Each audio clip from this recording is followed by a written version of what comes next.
Hey guys, I'm going to be reading something from my other desktop because it's not currently on this one. This is a journal that I wrote on my DeviantArt account as a reply to Yami Kaisu's journal that she put up.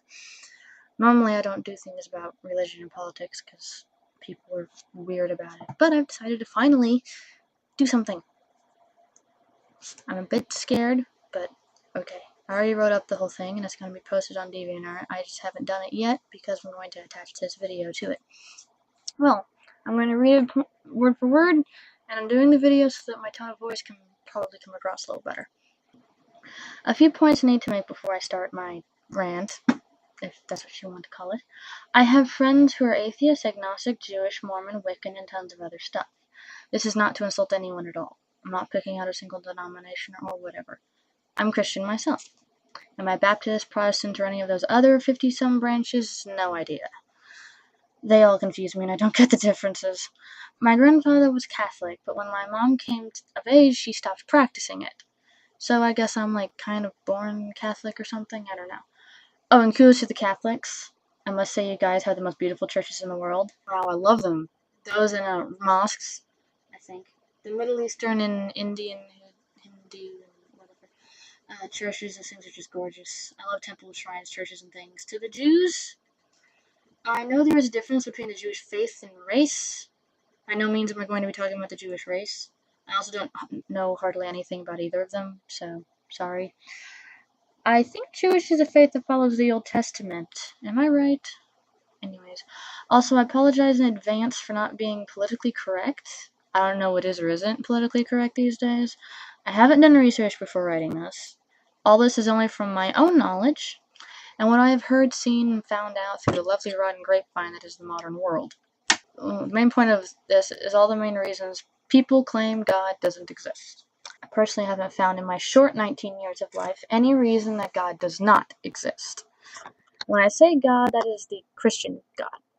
The Christian God is capitalized according to my grammar teachers in school.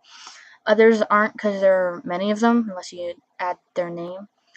From what I know, that is the God atheists don't believe in. I know atheists, by definition, is someone who doesn't believe in a higher power, God, divine entity, or something.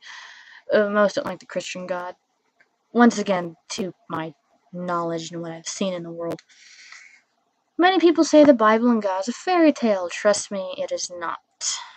Whether you believe in God or not, I think everyone should read the Bible at least once in their lifetime. You have to admit, it is one awesome book.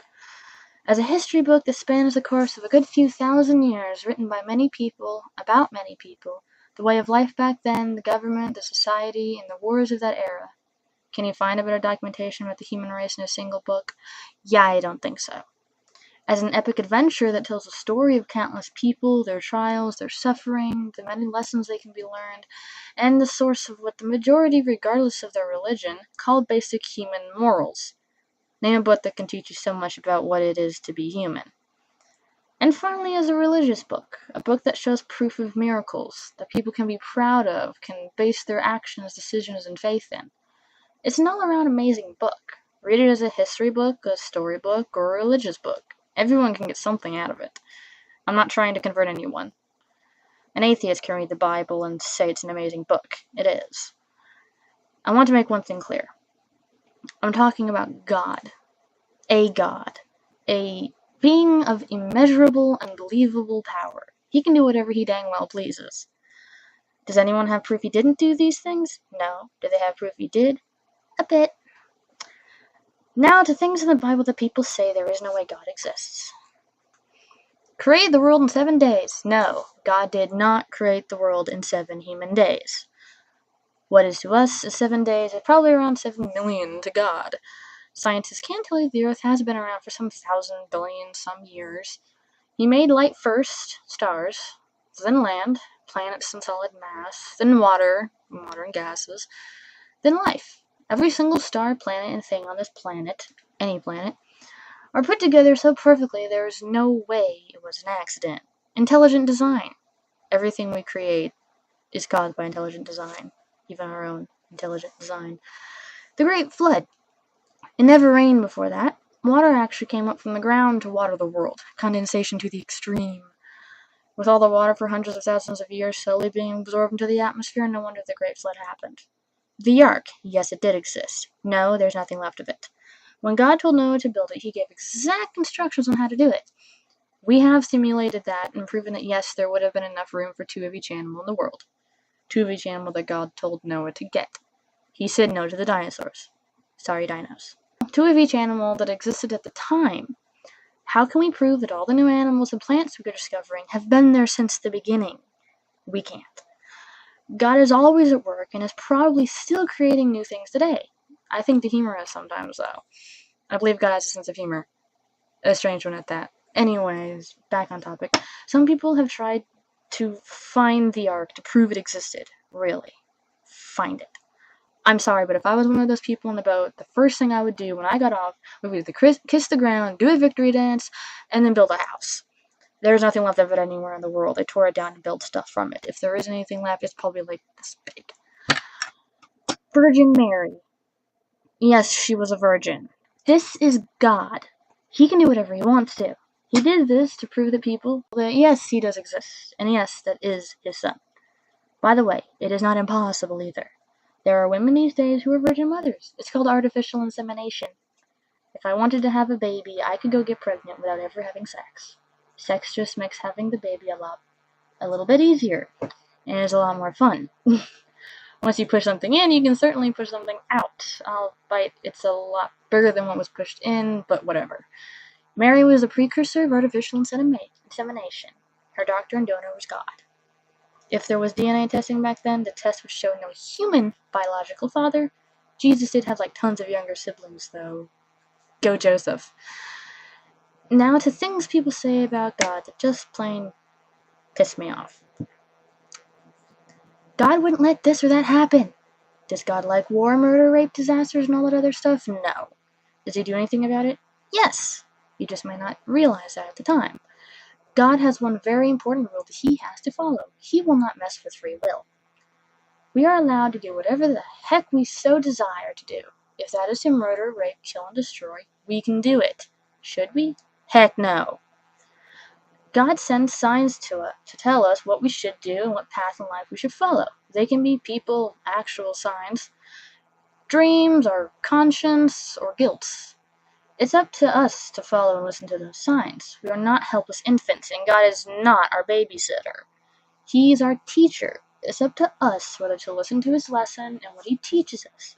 Think of it like the difference between high school and college. When you're in high school, you have pesky adults and parents to make sure you do every single little thing right when it needs to be done.